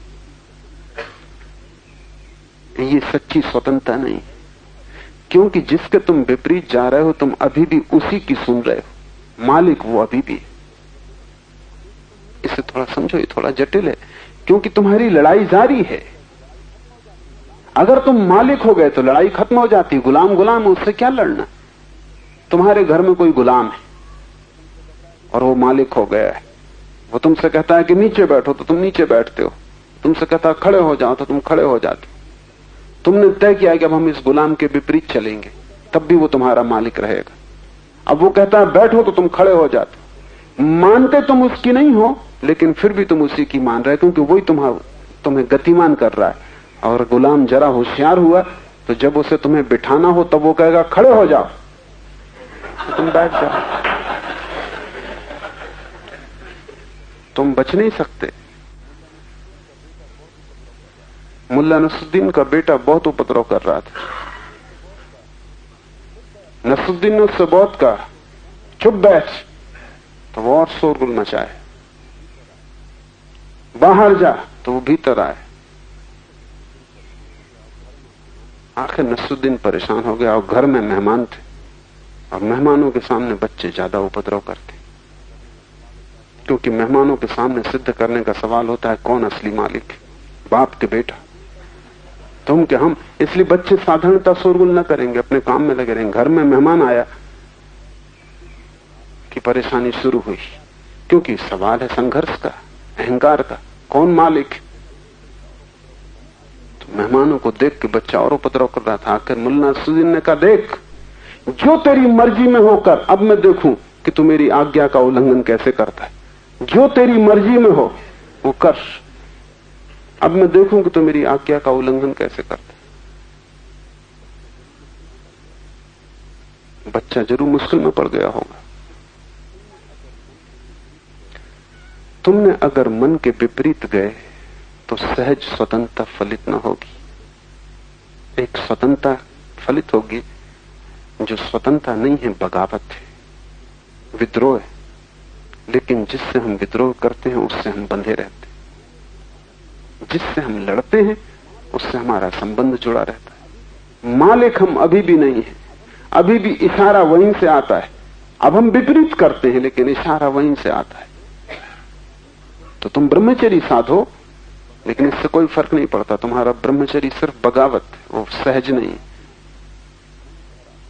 काम वासना मन कह रहा था, तुमने कहा हम लड़ेंगे। ये लड़ाई है। लड़ाई गुलाम से कोई करता है, और जो लड़ाई गुलाम से करता है वो गुलाम को अभी भी मालिक मान रहा है। लड़ाई मालिक से होती, गुलाम से क्या लड़ाई का सवाल है। इसलिए तुम्हारे साधु चाहे तुमसे विपरीत हो, तुमसे भिन्न नहीं। तुम्हारे साधु तुमसे उल्टे जा रहे हो, लेकिन जहां तक मन की मालकियत का सवाल है, रत्ती भर फर्क नहीं। सहज स्वतंत्रता बिल्कुल और बात है। सहज स्वतंत्रता का अर्थ ये, मैं मालिक हूं, इसलिए अब मन की मानना या न मानना दोनों सवाल नहीं। मन के पक्ष में जाना या विपक्ष में जाना दोनों सवाल नहीं। अब मैं मन को आज्ञा देता हूं। अब मैं आज्ञा मानता नहीं। आज्ञा मानने के दो ढंग हैं, मानूं या विपरीत जाऊं, लेकिन दोनों ढंग मानने के ही। बुद्धि जब मालिक हो जाती तो उसकी मालिकियत दो तरह की हो सकती है, नकारात्मक और विधायक।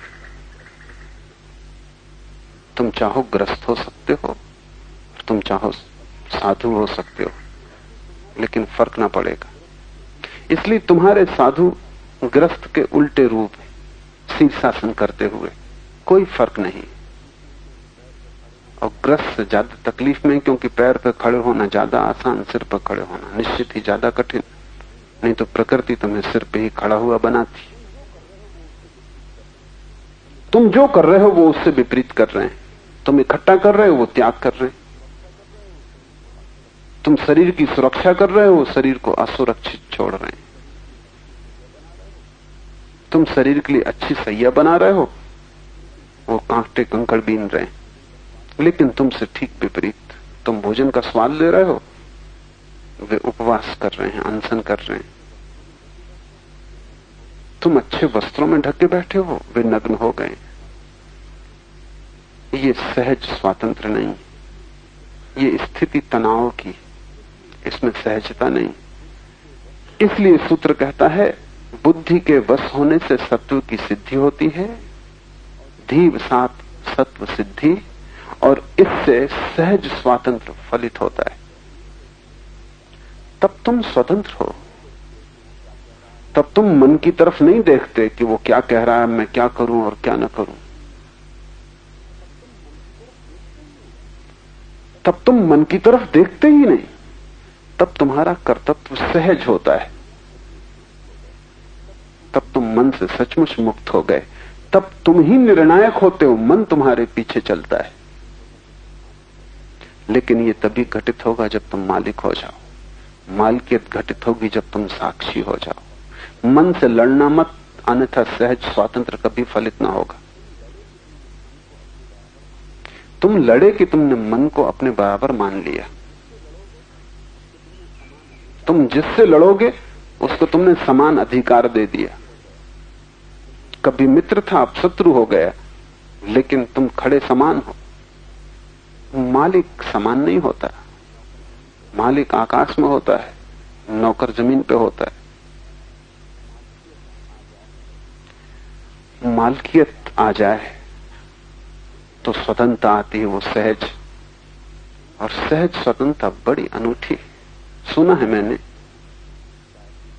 एक मुसलमान फकीर बायजीद हज की यात्रा को गया,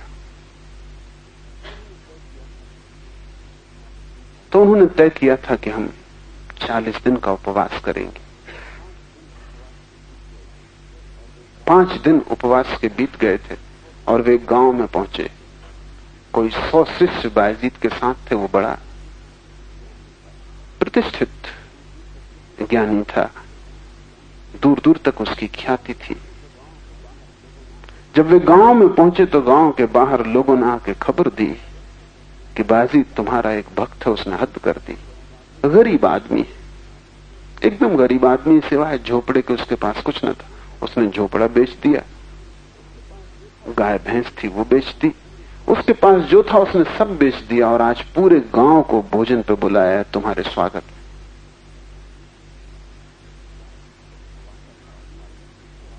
बायजीद तो उपवासा था और 40 दिन उपवास रखना था। शिष्य भी उपवासित थे और 40 दिन उपवास रखना था। बायजीद पे तो कोई तनाव न हुआ, शिष्य बड़े तनाव से भर गए। लेकिन शिष्य जानते थे कि भोजन तो करना नहीं है। पहुंचे, बायजीद तो बैठ गया थाली पर। शिष्यों को बड़ी बेचैनी हुई। जब गुरु बैठ गया तो वे भी बैठे, लेकिन बड़ी गिलानी से। और उन्होंने कहा, क्या बायजीद भूल गया? क्या इतनी जल्दी स्मरण खो गया?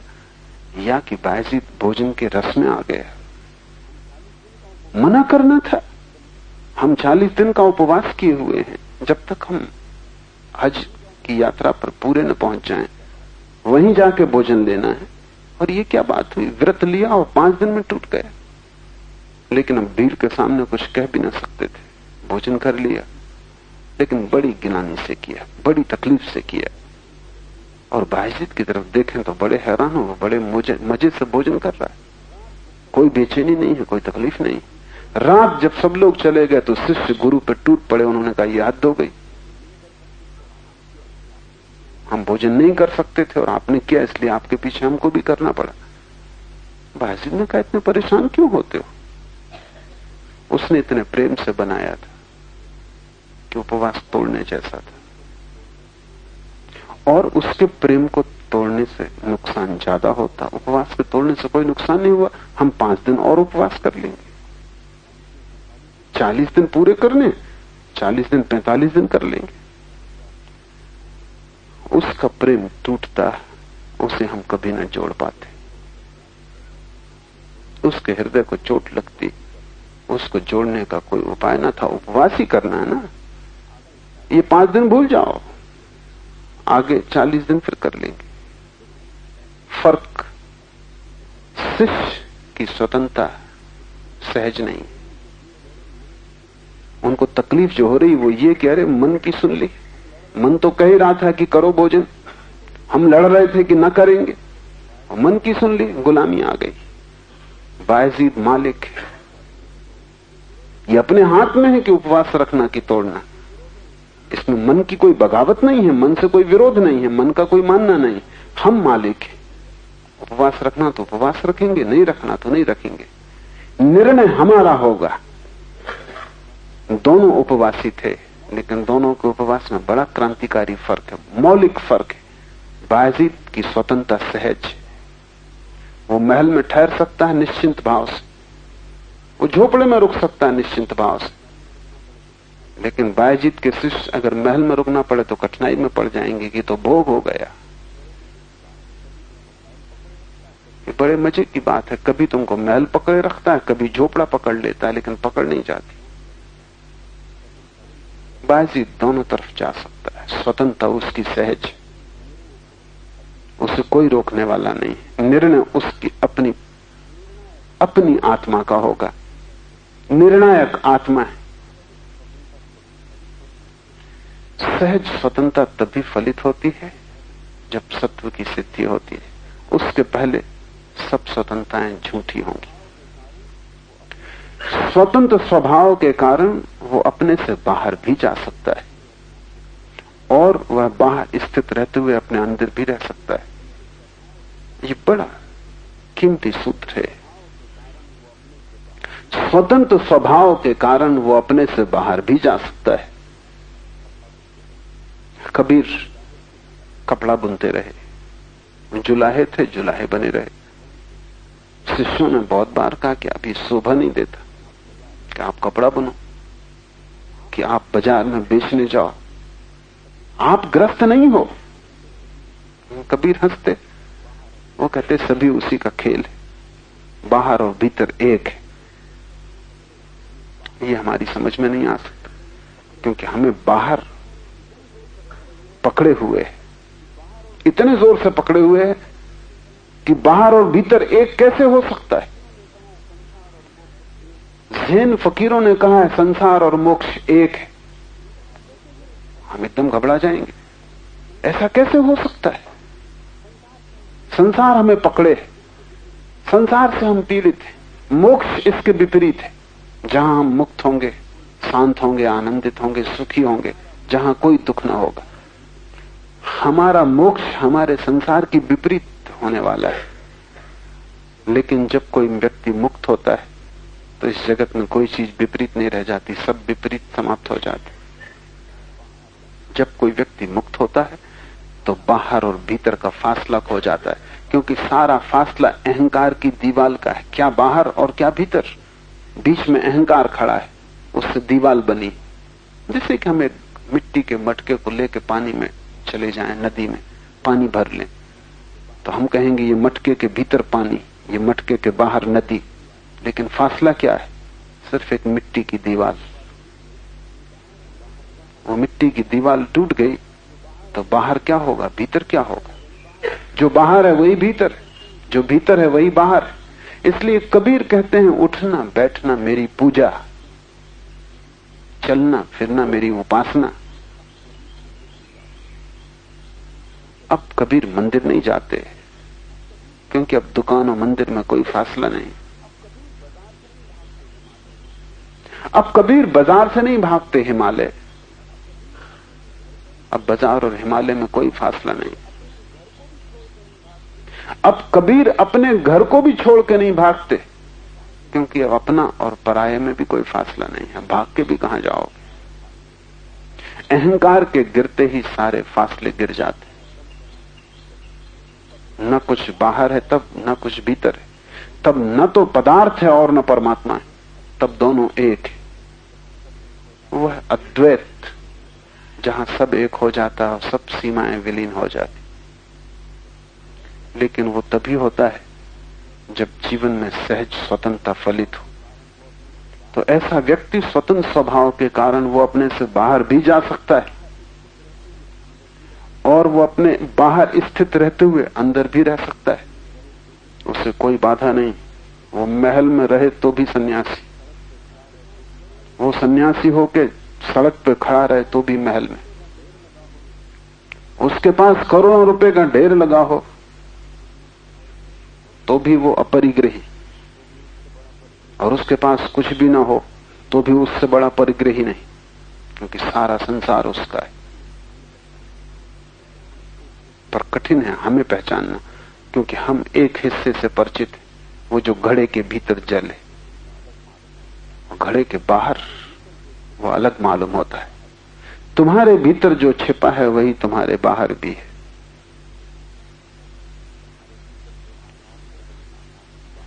तुम्हारे भीतर जो आकाश है वही आकाश बाहर भी है। और तुम्हारा शरीर मिट्टी के घड़े से ज्यादा नहीं है, जिसमें थोड़ा सा फासला किया हुआ मालूम पड़ता है। संसार और सन्यास दो नहीं, दो दिखाई पड़ते हैं, क्योंकि तुम एक को ही जानते हो, संसार को, और सन्यास को नहीं जानते। इसलिए तुम संसार के आधार पर ही सन्यास की कल्पना भी करते हो। तुम्हारे सन्यास की धारणा भी तुम्हारे संसार से ही फलित होती। तो तुम उसको सन्यासी कहते हो जो तुमसे बिल्कुल विपरीत। तुम कहते देखो कैसे महान सन्यासी, बिना जूते पैदल चलते हैं, नग्न रहते हैं, धूप में खड़े हैं, वर्षा झेलते हैं, घास पात में सोते हैं। कैसे सन्यासी? तुम्हारा सन्यास की धारणा भी तुम्हारे संसार से फलित होती। तुम्हारे लिए जनक सन्यासी नहीं हो सकते। कैसे होंगे? महल में। तुम्हारे लिए कृष्ण सन्यासी नहीं हो सकते। कैसे होंगे? मोर मुकुट बांधे खड़े, बांसुरी बजा रहे। नहीं, तुम्हारे लिए वे सन्यासी नहीं हो सकते। लेकिन जब तुम्हारी बुद्धि की गुलामी समाप्त होगी और तुम्हारे भीतर का सत्व मुक्त होगा, तब तुम जानोगे कि मोक्ष सब जगह, दुकान उसके लिए बाधा नहीं।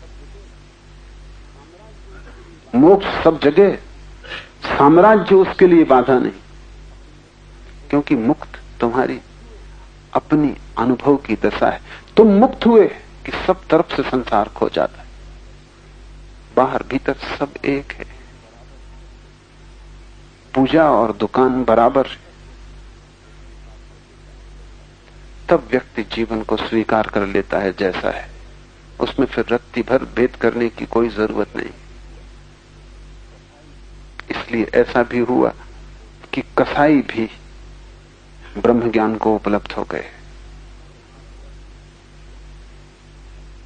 ऐसा हुआ कि परम ग्रस्त भी ब्रह्म ज्ञान को उपलब्ध हो गए। और ऐसा भी होता है कि सब छोड़ के भागा हुआ सन्यासी भी भटकता रहता और ब्रह्म ज्ञान को उपलब्ध नहीं हो पाता। ये सूत्र आत्यंतिक है। स्वतंत्र स्वभाव के कारण वो अपने से बाहर भी जा सकता है और बाहर स्थित रहते हुए अपने अंदर भी रह सकता है। अब वो मुक्त है। अब उसकी कोई परिभाषा नहीं। अब तुमने अगर परिभाषा की तो तुम उसे न पहचान पाओगे। अब वो अपरिभाष्य है। अब उसका कोई लक्षण नहीं। अब बहुत कठिन है कहना कि तुम उसे कहां पाओगे। अब वो कहीं भी हो सकता है। ऐसा हुआ कि एक वर्षा काल के पूर्व बुद्ध का एक भिक्षु गांव में गया और एक वेश्या उस पर मोहित हो गई। भिक्षु था भी सुंदर, और फिर भिक्षु का एक अलग ही सौंदर्य है जो साधारण आदमी का नहीं हो सकता। जिसने सब छोड़ा है उसके भीतर एक आभा प्रकट होनी शुरू हो जाती। जिसने व्यर्थ को अलग कर दिया है उसके भीतर सार्थक के फूल खिल जाते। उसके जीवन में एक महिमा प्रकट होती जो साधारणता नहीं प्रकट होती। उस नाचते हुए आनंदित भिक्षु को देखकर वो वेश्या अगर मोहित हो गई तो स्वाभाविक है। वेश्या बड़ी सुंदर थी। सम्राट उसके द्वार पर दस्तक देते थे। सभी को उससे मिलने का मौका भी नहीं मिल पाता था। बहुमूल्य उसके साथ एक क्षण का पाना था। वो भागी हुई स्वयं भिक्षु के पास आई सड़क पर और उसने कहा कि इस वर्षा काल का मेरा निमंत्रण स्वीकार करें और इस वर्षा काल मेरे घर रुक जाएं। भिक्षु ने कहा, पूछ लूंगा अपने गुरु को, जैसी उनकी आज्ञा। भिक्षु ने ना तो कहा हां, ना कहा ना। भिक्षु ने कहा, पूछ लूंगा अपने गुरु को। दूसरे दिन सुबह उसने बुद्ध को पूछा, निमंत्रण एक वेश्या का मिला है, मैं क्या करूं? बुद्ध ने कहा, जब वेश्या तुमसे नहीं डरी तो तुम वेश्या से क्यों डरोगे? मेरा सन्यासी इतना कमजोर कि वेश्या से डर जाए? तुम जाओ, वर्षा काल का निमंत्रण मिला, रहो। बाकी भिक्षुओं में बड़ी बेचैनी हो गई, क्योंकि अनेक भिक्षुओं ने राह से गुजरते उस वेश्या को देखा ही था। सुंदर थी। अनेक के मन में वासना भी उठी थी। अनेक ने चाहा होता कि उन्हें निमंत्रण मिलता। एक भिक्षु खड़ा हो गया और उसने कहा कि ये उचित नहीं हो रहा है। सन्यासी और वेश्या के घर ठहरे, ये बात ठीक नहीं। इससे भ्रष्ट होने का डर है। बुद्ध ने कहा अगर तुम्हें निमंत्रण मिला होता तो मेरी आज्ञा न मिलती। तुम्हारे भ्रष्ट होने का डर, क्योंकि तुम्हें अभी बाहर भीतर का फर्क है। पर जिसे मैं भेज रहा हूं, जानकर भेज रहा हूं, वो बाहर रहे कि भीतर रहे कोई फर्क नहीं पड़ता है। फिर भी भिक्षुओं का मन न माना और उन्होंने कहा आप गलती कर रहे हैं, इससे गलत नियम का सिलसिला शुरू होगा, मर्यादा टूटेगी।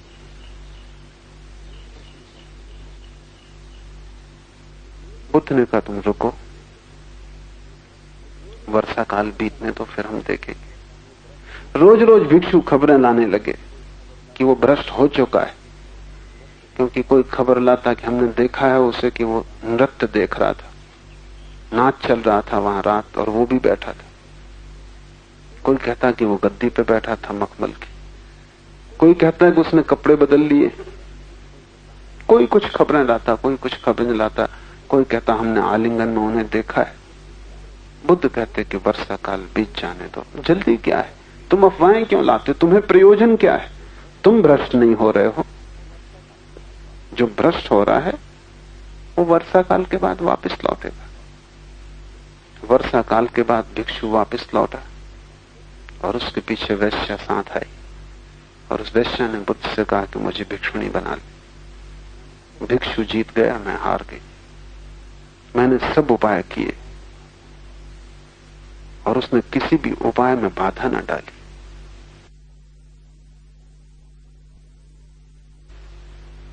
अगर मैंने उसका आलिंगन भी किया तो वो दूर ना हटा। अगर मैंने उसे मखमल की गद्दी पे बिठाया तो उसने ये न कहा कि मैं भिक्षु हूं, मखमल की गद्दी पे कैसे बैठ सकता हूं। मैंने उसे सुस्वादु से सुस्वादु भोजन दिए तो भी उसने ये न कहा कि ये भोजन मैं न कर सकूंगा, इससे वासना जगे। मैंने सब निमंत्रण दिए, उसने ना कहा। जो हुआ वो चुपचाप बैठा रहा, जिससे कुछ भी ना हो रहा हो। मैं उससे आंदोलित हो गई। जैसा आनंद उसे मिला जिसमें बाहर भीतर खो गया, जैसा आनंद उसे मिला जिसमें कोई भी बाधा नहीं डाल सकता, वैसे ही आनंद की आकांक्षा मेरी भी। बुद्ध ने भिक्षुओं से कहा देखो,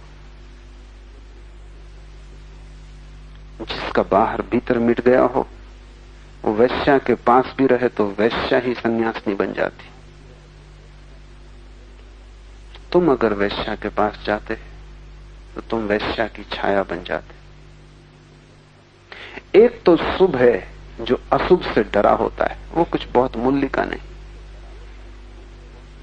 साधु असाधु से डरा होता है, संत असाधु से डरा नहीं होता। संत दोनों के पार चला गया। संत वही है जिससे अब कोई भी स्थिति बदल ना सके, वो बाहर रह के भी भीतर ही बना रहता। वो संसार में भी रहे तो भी संसार उसके भीतर प्रवेश नहीं करता। बुद्ध ने कहा है सन्यास की परम दशा वही है जब तुम नदी से गुजर जाओ लेकिन पानी तुम्हारे पैरों को न छुए। तुम नदी से गुजरने से डरो, ये कोई परम अवस्था नहीं है, ये तो भय की अवस्था है। 3 सूत्र याद रखें। मन की मालकियत तोड़नी है, साक्षी भाव से टूटेगी, फासला बनेगा। स्वयं की मालकियत सिद्ध करनी है, लेकिन विरोध में जाने से नहीं, ऊपर उठने से। स्वतंत्रता आएगी, अगर विरोध में जाने से आई तो झूठी होगी। स्वतंत्रता में तनाव और परेशानी होगी, वो शांत नहीं होगी, वो सहज नहीं होगी। ऊपर जाने से, साक्षी बनने से, लड़ने से नहीं। धर्म में योद्धा की जगह ही नहीं है। धर्म में सिर्फ ऊपर उठना है, लड़ना नहीं, क्योंकि जिससे तुम लड़े तुम वहीं रुक जाओगे, उसी के तल पर। मन को शत्रु नहीं बनाना है, मन के पार जाना, अतिक्रमण करना है। और मन के पार जाने का सूत्र है साक्षी भाव। जैसे तुम ऊपर गए, सहज स्वतंत्रता, स्पॉन्टेनियस फ्रीडम घटित होगी, मुक्तता घटित होगी। और उस मुक्तता का कोई विरोध नहीं है किसी से। ऐसी मुक्ति में तुम उस दशा में पहुंच जाओगे जहां अपने से बाहर भी रहो, भीतर भी रहो, कोई फर्क नहीं पड़ता, क्योंकि बाहर भीतर का फासला ही गिर गया। संसार और मोक्ष एक है।